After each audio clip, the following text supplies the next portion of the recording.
Kapaligiran ng bakod ang isang paid parking, ligtas na ito sa mga kamay ng carnappers. Subalit, marami sa atin ang hindi nakakaalam, tumataas ang bilang ng mga insidente ng carnapping ng mga motorsiklo habang ito'y nakaparada sa loob ng paid parking sa maunlad na financial district ng Ortigas, Pasig.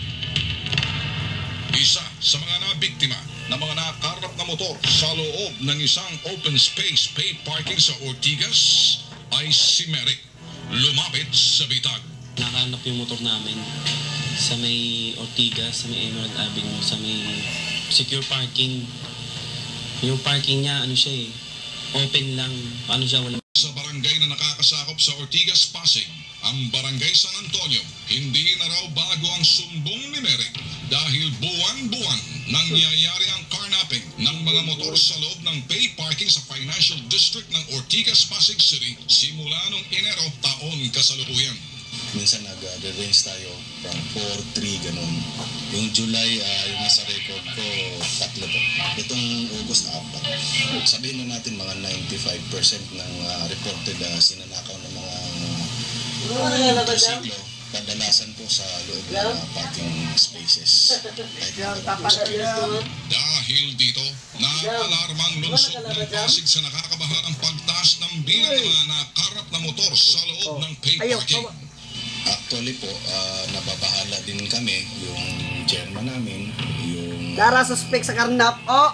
pulis natin. Smile! Smile yun! Smile! Dagdag pa ni Deputy, may mga pay parking na kung saan mataas ang bilang ng mga brand na motor na pinipiling karnapin ng mga sindikatong nasa likod nito. Napakalaman dyan. Yung mga motorsiklo na itong klase lang na ito, halimbawa, Honda, mayroong lugar na yung nanakaw, puro Honda lang. Well, doon naman sa kabila, ang nanakaw naman, puro Suzuki lang. May paniwala ang bitag na supply and demand ang nakawan ng mga motor sa mga pay parking sa financial districts ng Ortigas. Tumibay lalo ito sa pahayag mismo ng barangay na nakakasakop dito. Sa business natin, term, is a matter of supply at saka yung demand. Nakikita natin na organized to at mayroon talagang modus operandi na nangyayari. Ayon kay Colonel Butakan, marami ng mga kaso ng pagkawala ng motor sa mga parking areas. Nangyari na yan nung una, no? Ngayon, mga carnapping cases na naman na babanggit ninyo yung tungkol dun sa mga carnapping dun sa loob ng parking lots, bumabalik na naman siguro yung dating modus, no? Posibleng may sabwatan sa nakawan ng mga motor sa loob ng pay parking sa pagitan ng parking management at ng sindikato kaya't matagumpay na isasagawa ito tulad ng nangyari sa motor ni Merrick. Meron kasing sabuatan doon sa loob mismo, no?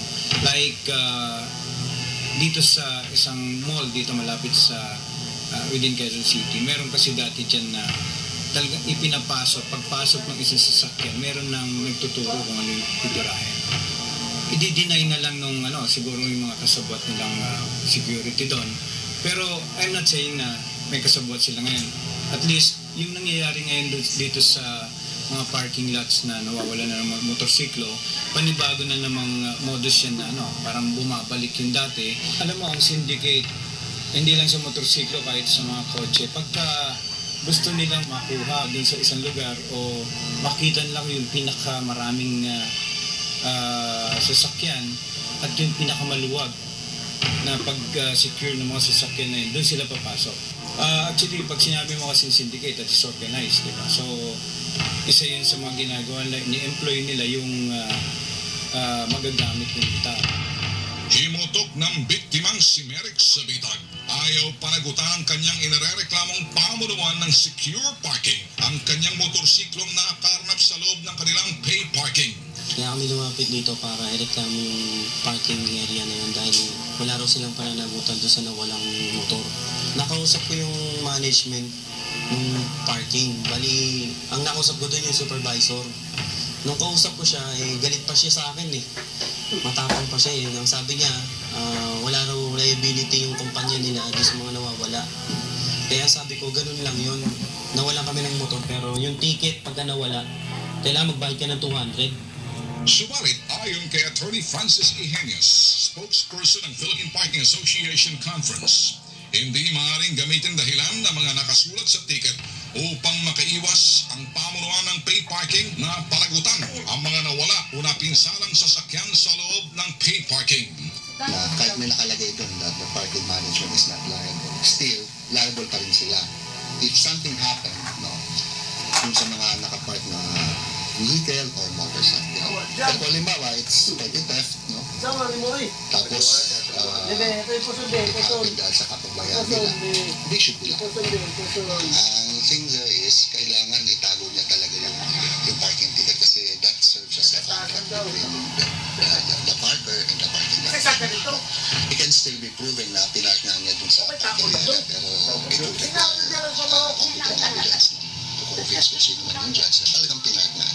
Alam, yung provision na parking management is not liable, that's deemed not written or void yun, yung provision na yun. Kasi liable talaga sila, kailangan may pananagutan sila in ensuring the safety of nung vehicle o nung motorcycle na tumayo. May panawagan si Attorney Ehenias upang maiwasan ang ganitong klaseng problema. Now may be the time for the parking management industry to be formed. Because one of the benefits of forming a parking industry association is it can work with the local government para to set standards in regulating the parking industry.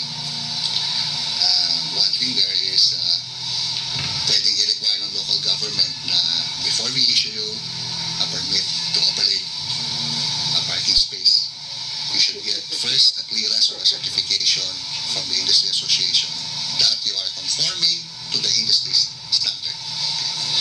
That's one way I can think of professionalizing talaga yung parking industry, especially yung open parking spaces. Para na rin sa safety ng motoring public. At babala ni Attorney Ehenias sa mga motorista, partikular sa mga tumatangkilik ng mga open space pay parking. Mag-park lang talaga sa yung talagang mukhang reliable na parking facility.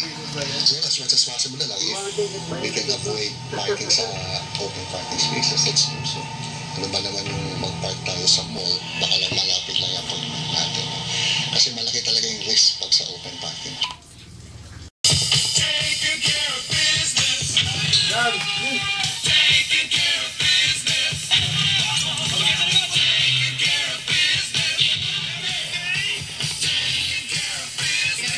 Naroon suspect sa karnaping, oh. Nando, oh.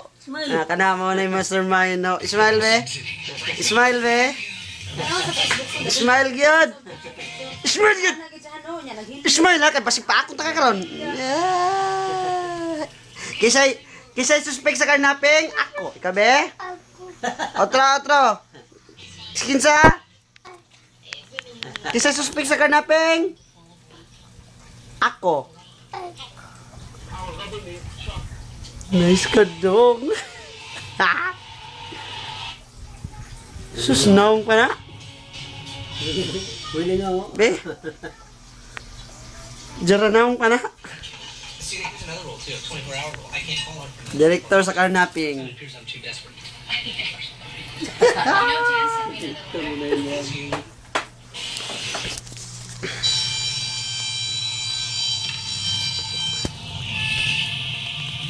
Stop.